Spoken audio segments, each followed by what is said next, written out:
This is the main entrance to Prince Edward Island by vehicle over the Confederation Bridge. The 12.9-kilometer bridge is the longest over ice-covered waters in the world. Officially opened on May 31, 1997, this historic landmark carries 2 lanes of traffic 24 hours a day, 7 days a week. The bridge by itself is an attraction of Prince Edward Island that the entire family will enjoy.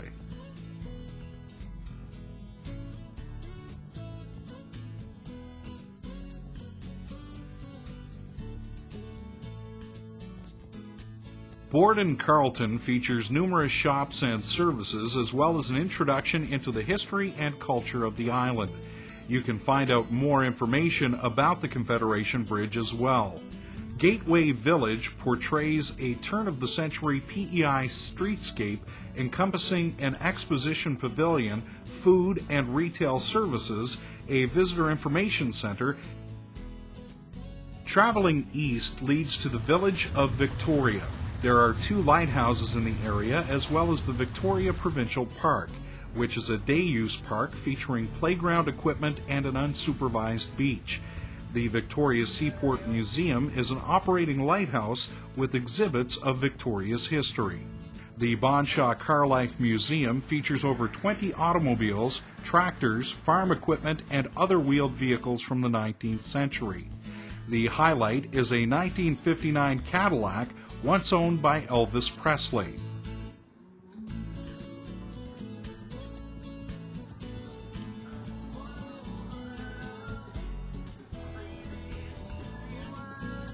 Nearby, Bonshaw Provincial Park features a great place for a picnic, and the playground keeps the children busy having fun.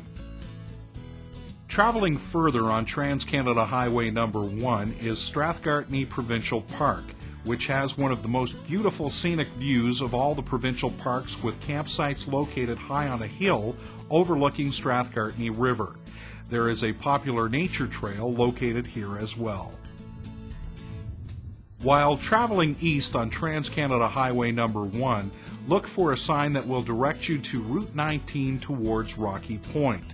The Port LaJoy Fort, Amherst National Historic Site of Canada, is located here. The site commemorates the first permanent European settlement on Prince Edward Island. Grassy ruins of the British fort are still visible, and interpretive displays give visitors an appreciation of the site's history. Back on Trans-Canada Highway No. 1, you will soon enter the historic city of Charlottetown.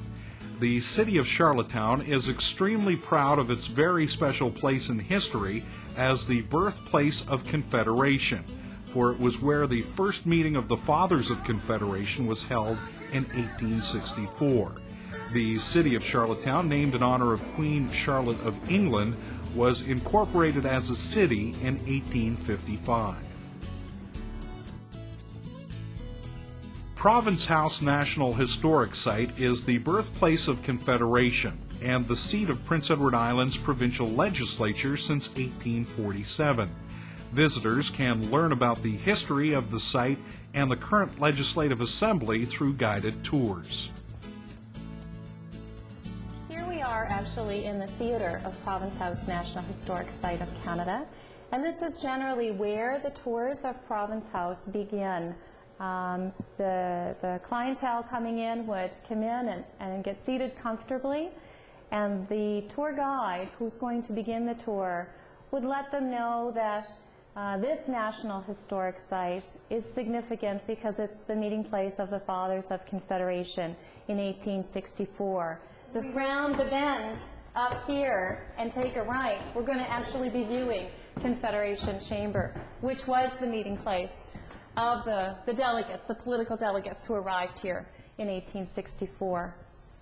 We then lead the clientele down to the chamber, generally giving them a few moments to take the room in.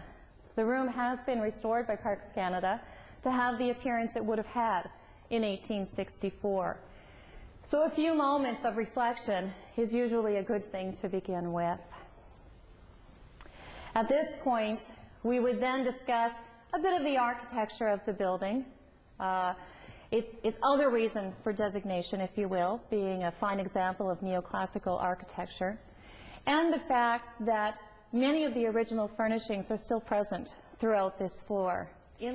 Right now, represented within the House, we have the Conservative and Liberal parties. Of the 27 districts in Prince Edward Island, 23 are Conservative currently, and 4 are Liberal. It would be the Speaker who would reside up on the dais in the Speaker's chair. And the desk here and chair are for the Sergeant-at-Arms. Remaining very traditional, the Legislative Assembly opens each day with the Speaker's procession coming down the corridor from Confederation Chamber into this chamber, led by the Sergeant-at-Arms holding the mace that you see in the display case there. That mace being a gift presented to this Legislative Assembly to commemorate the 100 years since the signing of the document on Confederation.